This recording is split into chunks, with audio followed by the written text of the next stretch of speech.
হাতীমুৰা মথাউৰি পুনৰ নিৰ্মাণৰ বাবে আবণ্টিত ধনৰ 50% ধন খৰচ নকৰাৰ অভিযোগ অসম জাতীয়তাবাদী যুৱ ছাত্ৰ পৰিষদ কলিয়াবৰ জিলা সমিতিৰ। জলসম্পদ বিভাগৰ বিৰুদ্ধে কেইবাটাও গুৰুত্বপূৰ্ণ অভিযোগ উত্থাপন কৰিলে অসম জাতীয়তাবাদী যুৱ ছাত্ৰ পৰিষদ কলিয়াবৰ জিলা সমিতিয়ে।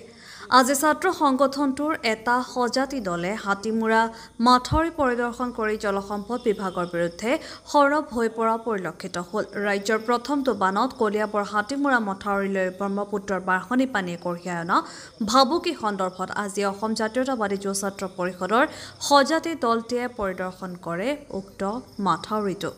স্থানীয় বিধায়ক তথা মন্ত্ৰী কেশৱ মহন্তই সোমবাৰে নিশা মথাউৰি পৰিদৰ্শন কৰি জলসম্পদ বিভাগক মথাউৰিৰ লগতে কৌফৰ বান্ধৰ মেৰামতিৰ কাম খৰতকীয়া কৰিবলৈ নিৰ্দেশ দিয়াৰ পাছত আজি পূৰ্ণগতিত জলসম্পদ বিভাগে মথাউৰিৰ কাম অব্যাহত ৰাখিছে বুলিও জানিব পৰা গৈছে। News 6 report any express. ছাত্ৰ পৰিষদ কলিয়াবৰ জিলা সমিতি এটি সজাতি দল আহি আজি হাতীমুৰা মথাউৰিটোৰ পৰিদৰ্শন কৰোঁ যে কলিয়াবৰ ৰাইজৰ মাজত বহু প্ৰশ্ন আছিলে যে আজি কিছুদিনৰ পৰা যেতিয়াৰ পৰা বাৰিষা আৰম্ভ হৈছে তেতিয়াৰ পৰা কলিয়াবৰ ৰাইজৰ মাজত বহু প্ৰশ্ন উত্থাপন হৈছিল যে আকৌ 17 চন আৰু 24 চনৰ দৰে ভয়াৱহ পৰিস্থিতি হ'ব নেকি। সেই কথা বতৰাবিলাক কলিয়াবৰ ৰাইজত চলিছিল। 2 একৰ এটা এনেধৰণৰ কথা ওলাইছিল যে ভুৱা প্ৰচাৰ চলাই আছে এনেধৰণৰ কথা। গতিকে আমি এটি সজাতি দল আহি ইয়াত আজি উপস্থিত হ'লোঁ। গতিকে মথাউৰিটো চালোঁ আৰু যি কৰ্তৃপক্ষ আছে বিভাগীয় কৰ্তৃপক্ষ এই বিষয়ৰ লগত জড়িত তেওঁলোকৰ লগত আমি আলোচনা কৰিলোঁ। গোটেই কথাখিনি বুজিবলৈ চেষ্টা কৰিলোঁ।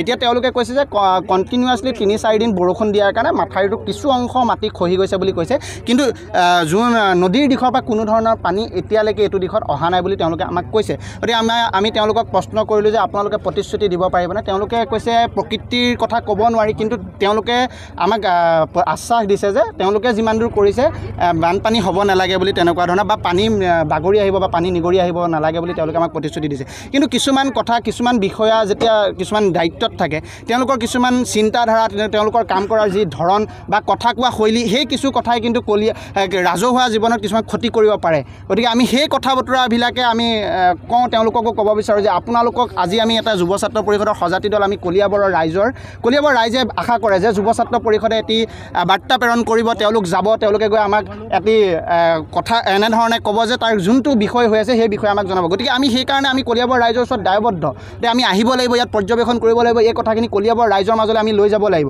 গতিকে এই কথা বতৰাবিলাক 17 আৰু 24 চনততো আমি কোনেও ভবা নাছিলোঁ কলিয়াবৰ ৰাইজে এটা নিশাৰ ভিতৰত 2টা নিশাৰ ভিতৰত কেনেধৰণে কলিয়াবৰৰ শ মানুহ হাজাৰ মানুহ গৃহহীন হৈছিল, ৰাজপথলৈ যাব লগা হৈছিল। সেই কথা যাতে দ্বিতীয় দিন নহয়, সেই কথা যাতে পুনৰাবৃত্তি নহয়, সেই কথাহে আমি যুৱ ছাত্ৰ পৰিষদে বাৰম্বাৰ কৈ আহিছোঁ।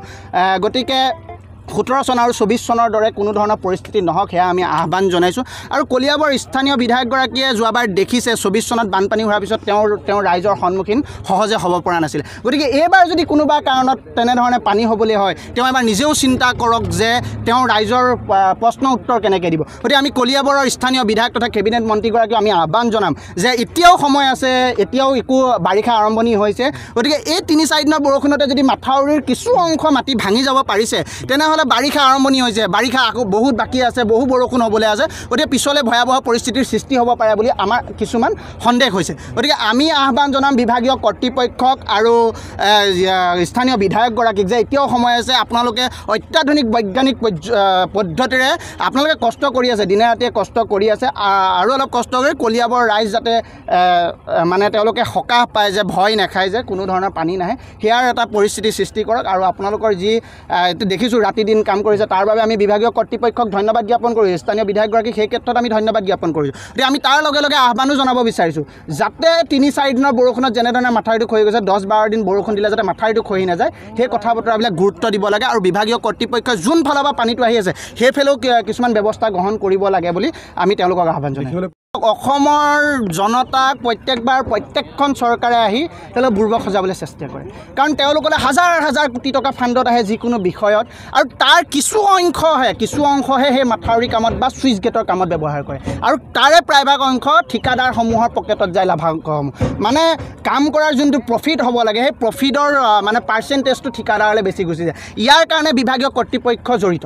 ইয়াৰ কাৰণে বিভাগীয় কৰ্তৃপক্ষ তেওঁলোকে গুৰুত্ব নিদিয়াৰ কাৰণে এনেধৰণৰ পৰিস্থিতিৰ সৃষ্টি হৈছে আজি চাওক হাজাৰ হাজাৰ কোটি টকা ব্যয় কৰি এই এনেধৰণৰ শ শ কোটি টকা বা হাজাৰ হাজাৰ কোটি টকা অসমৰ মাথাউৰিসমূহ চুইচ গেটসমূহ নিৰ্মাণ কৰিছে তাৰ ফলতো কিছু বৰষুণ দিলে কিছু বাৰিষা দিলে আপুনি কোৱাৰ ধৰণে পটিন কটাৰ দৰে মাথাউৰিত মাটি লেপি বা তেনেধৰণৰ কিছু কাম কৰিলেতো এজাক বৰষুণ নালাগে এবেলা বৰষুণ দিলে এনেকুৱা মাথাউৰি মাটি খহি যাব গতিকে আমি সেই কথাসমূহে ক'ব খোজোঁ যে চাওক অসমৰ মুখ্যমন্ত্ৰীগৰাকী ডবল ইঞ্জিনৰ চৰকাৰৰ মুখ্যমন্ত্ৰীগৰাকীয়ে ক'ব বিচাৰে যে অসমক দেশৰ 5খন ৰাজ্যৰ মাজত লৈ যাব বিচাৰিছে কেনেধৰণে লৈ যাব বিচাৰিছে এনেধৰণৰ যেতিয়ালৈকে দুৰ্নীতি হৈ থাকিব এনেধৰণৰ কাম কাজ যেতিয়ালৈকে হৈ থাকিব তেতিয়ালৈকে কিন্তু অসম তেনেকুৱা ধৰণৰ পৰ্যায়লৈ যাব বুলি আমি ভবা নাই আৰু আমাৰ এটা অসম জাতীয়তাবাদী যুৱ ছাত্ৰ পৰিষদে এটা জন্মলগ্নৰে দাবী যে বানপানীক ৰাষ্ট্ৰীয় সমস্যা হিচাপে ঘোষণা কৰিব লাগে এইটো আমি বাৰম্বাৰ কৈ আহিছোঁ বানপানীক ৰাষ্ট্ৰীয় সমস্যা হিচাপে ঘোষণা কৰিব লাগে আপোনালোকে দেখিব অসমৰ বাহিৰৰ ৰাজ্যসমূহত কেনেধৰণে বানপানী হ'লে নৰেন্দ্ৰ মোদী ডাঙৰীয়া গৈ